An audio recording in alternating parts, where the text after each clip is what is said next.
வணிக சிலிண்டர் தட்டுப்பாடு காரணமாக சென்னையில் சில சாலையோர கடைகளில் விறகடுப்புக்கு மாறியுள்ளன. இது குறித்த கூடுதல் தகவல்களை நமது செய்தியாளர் வெங்கட் வழங்க கேட்கலாம். வெங்கட், விவரங்கள். கேஸ் சிலிண்டர் தட்டுப்பாடு காரணமாக விறகு அடுப்புகளுக்கு மாறும் சென்னை உணவகங்கள். இஸ்ரேல் ஈரான் இடையே போர் சூழல் காரணமாக எல்பிஜி கேஸ் விநியோகத்தில் தட்டுப்பாடு ஏற்பட்டிருப்பதன் காரணமாக நேற்றைய தினமே பிரபல உணவகங்கள்ல அங்க ஒரு சில உணவுகள் என்பது குறைக்கப்பட்டது.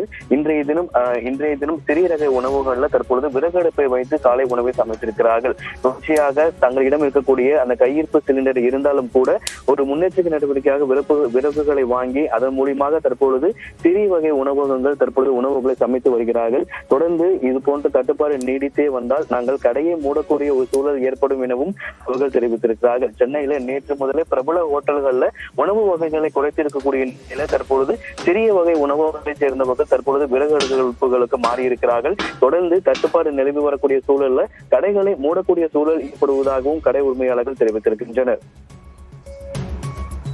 விவரங்களை பதிவு செய்தமைக்கு நன்றி வெங்கட்.